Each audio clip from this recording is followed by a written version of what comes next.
Hello everybody, this is Bhante Joe here, and I'm just here in the forest. This is actually the site of an old campground. A few months ago there was a tent up here and a monk staying here, but it's actually a really beautiful location. So I thought to record a short Dhamma discussion for the internet.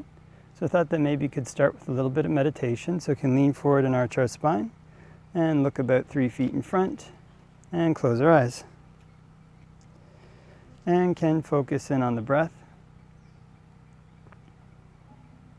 Can know when it's coming in and know when it's going out.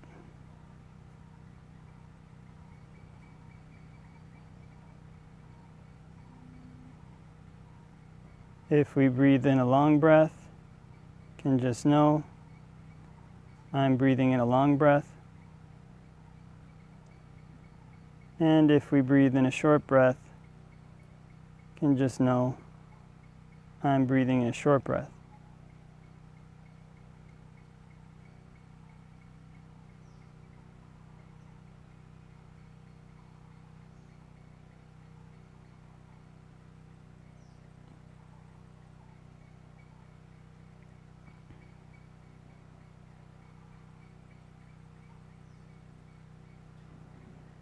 And can focus in on the breath at the tip of the nose.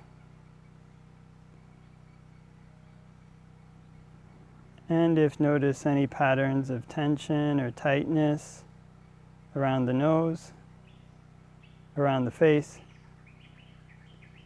can just let those relax.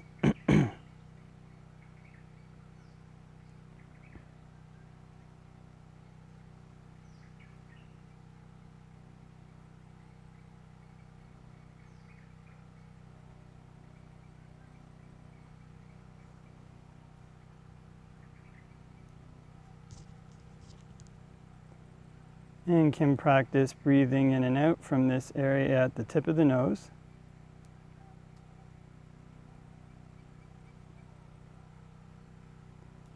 And when breathing in and out from the tip of the nose, can try to make mindfulness as continuous as possible, being aware all the way through the in-breath. As the in-breath turns to the out-breath,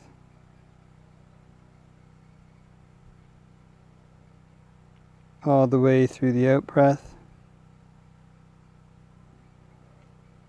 and then as the out-breath turns back to the in-breath again.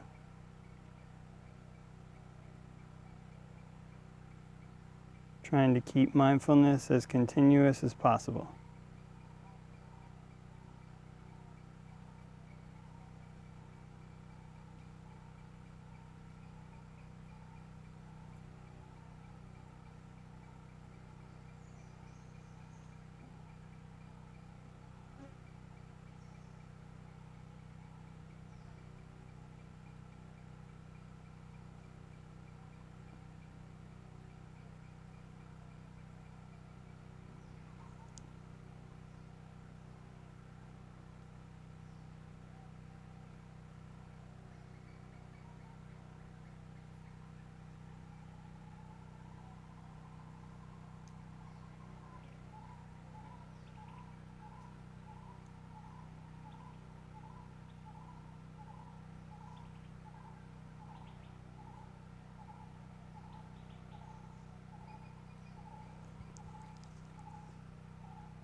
And before we finish meditating, can spread thoughts of goodwill, wishing may all beings all around everywhere be happy and at ease. May they put in place the causes necessary to be happy and at ease.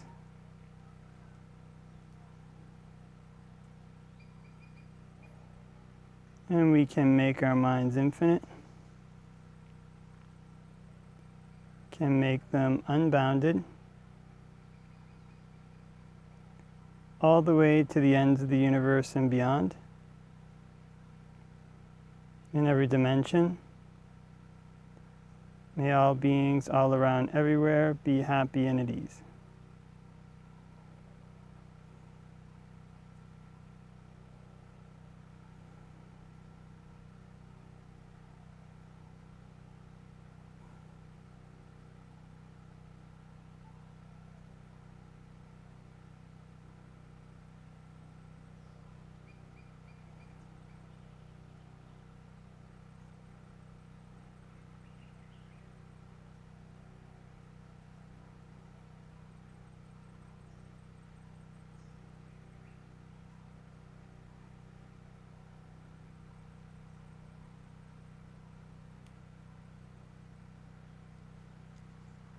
Okay, and we can open our eyes and do a short Dhamma discussion for the internet. Buddhaṃ saranang gacchāmi, Dhammāṃ saranang gacchāmi, Sanghaṃ saranang gacchāmi. Dutiyampi Buddhaṃ saranang gacchāmi, Dutiyampi Dhammāṃ saranang gacchāmi, Dutiyampi Sanghaṃ saranang gacchāmi. Tatiyampi Buddhaṃ saranang gacchāmi, Tatiyampi Dhammāṃ saranang gacchāmi, Tatiyampi Sanghaṃ saranang gacchāmi. So had sent a message to suttas.com a while ago to ask if there are any topics that might be interested in hearing.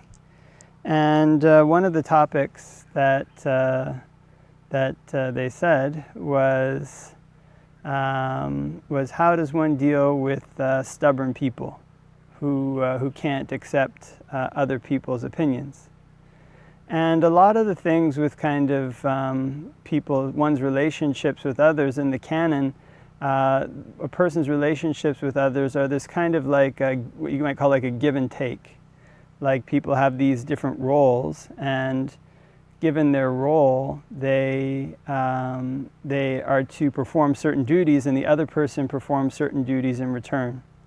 And so those roles can change, and one person can have more than one role. One person could be both a son and a father, or a person could both be a worker working for a manager, and also a kind of boss who's managing other people. And so whatever role one finds oneself in, if one is dealing with one's boss, then one's behavior is different than if one is dealing with one's employee. If one's dealing with one's father, then one's behavior is different than if one is dealing with one's son. And it's to fulfill the kind of responsibilities that are appropriate for that role. So when it comes to a kind of a person who's very stubborn and doesn't want to deal with other people's opinions, one of the kind of main questions that comes up, not just with something like this, but with almost any relationship issue, is kind of what's my role with this other person. If it's a person who is not very close to one, and one doesn't have many dealings with at all, then it might even just be easiest enough just not to engage with them that much, depending on, again, how much this kind of stubbornness is affecting one's life. If it's like a friend, then it might be possible just to kind of avoid whatever topics that person is being stubborn about. If it's a very close relative, the same might be possible. But with friends and relatives, all these things, it depends on the relationship. It depends on how serious the issue is that they're being very stubborn about. If it's one's kind of son or daughter, or one's husband or wife, and say they're increasingly using drugs or alcohol or something very serious like this, and they don't want to give it up, then one might have to try various means, various steps to try to get them to give it up, to try to get them to stop that, because that behavior could have a serious impact on oneself as well as them. And so one wants to kind of protect both them and oneself. But if it's say somebody who's just has kind of like a stubborn personality with regards to like political views, or has a very opinionated person, always stating their opinion, and maybe arguing with other people about their opinion and won't change their mind easily, then one has to learn how to have this kind of dial. Okay? In other words, given one's role to that person, given one's relationship, given their role towards one, and given whatever the matter is that they're being stubborn about, one has to learn to develop this kind of balance. One has to learn to develop this skill.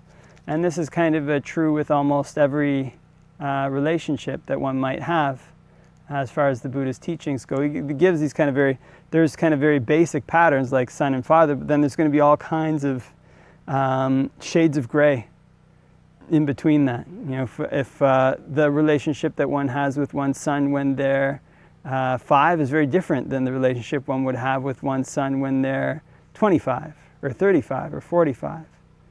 And so a lot of different factors have to get taken into consideration in how to deal with somebody in a difficult situation.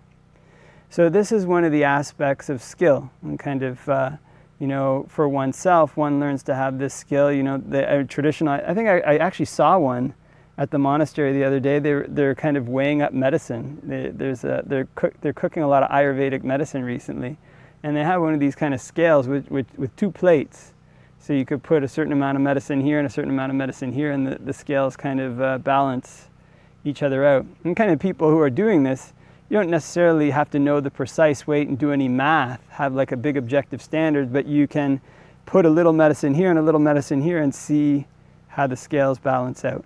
And eventually one might get the sense for the proportions of the medicine to use, of the mixture of medicine to use to make the scales balance out. And in a similar way, when dealing with a stubborn person, one learns to factor in all the different aspects of the situation, kind of like having these different scales one is trying to balance, and then one can learn to adjust how much medicine one puts in the different scales, depending on the severity of the situation, depending on what the situation is, depending on one's relationship with the person. One learns to try to find this kind of balance point that's skillful, so that basically one can live in harmony with them, so that basically one can kind of be harmonious with them. And this is something that can require patience, because with each person is very different. So this is sometimes why kind of, we have very general, not very general, we have kind of more general Buddhist teachings, but then almost everybody who takes up Buddhist practice will go in, or ideally one will be able to develop a relationship with somebody who's kind of more skilled on the path or more experienced on the path than oneself is. So that when one has these one has kind of like specific issues, that person can help one find the way to balance the scales. So that one doesn't have to spend too much time at the outset, okay, what's the proportion here? They may have already dealt with a situation similar to that. But if one doesn't have, so if one has a kind of local temple or a teacher, or monks, or senior members of the family, whoever it might be that one's developed a relationship with, then one can ask them for advice about the specifics of the specific situation where the person is stubborn. And that can help one to determine the proper balance of the aspects of the situation. But if not, then one has to do it by trial and error, adding a little medicine to this scale, adding a little medicine to that scale, adding a little medicine to that scale to see if they balance out, to see what the right proportion is, to see what the right action to take is. And gradually one gets to learn how to balance these scales intuitively. One learns intuitively how to deal with this person, how to best frame one's relationship with them, how much of a relationship one should have with them if it's a huge problem, how much one can bend, how much one can get them to bend, whether it's best maybe just to give them time and wait, best to be patient. There's so many different options for dealing with people. But when one learns to develop this skill a little bit oneself, it's a kind of skill that can carry over into many aspects of questions of human relationships. Not just how do I deal with a stubborn person, how do I deal maybe with a person who's too compromising. Kind of similar approach. One learns to balance the scales depending on all these various aspects. How do I deal with a person who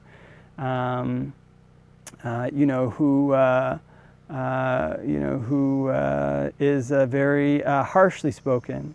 How do I deal with a person who's speaking to me too much? How do I deal with a person who's very extremely kind and has a lot more amazing qualities than I have? How should I relate to them? All of these have kind of a similar principle behind them, which is this principle of skill, this principle of learning to balance the scales to try to find harmony in that relationship. And ideally to try to learn from whatever wholesome qualities that person has, or help whatever person might have unwholesome qualities to have a kind of harmonious relationship, or to skillfully help them see. So it's a kind of thing that it is very difficult to give a kind of one size, that would be difficult to have a one size kind of fits all answer for. It would depend a lot on the specifics of the situation. And given the specifics of the situation, one can learn to develop this skill. But if one does, one may find that it carries over into other aspects of one's relationships with other people, carries over into other aspects of one's life, when one has to deal with people with all kinds of personalities, all kinds of issues, and to try to find harmony with them, and to try to find a way that one can learn from them, learn from their good qualities, avoid their bad qualities, and move forward in the Dhamma. Okay, so I think leave that for reflection, and hope that everybody has a great day, and wishing you all the best till next time.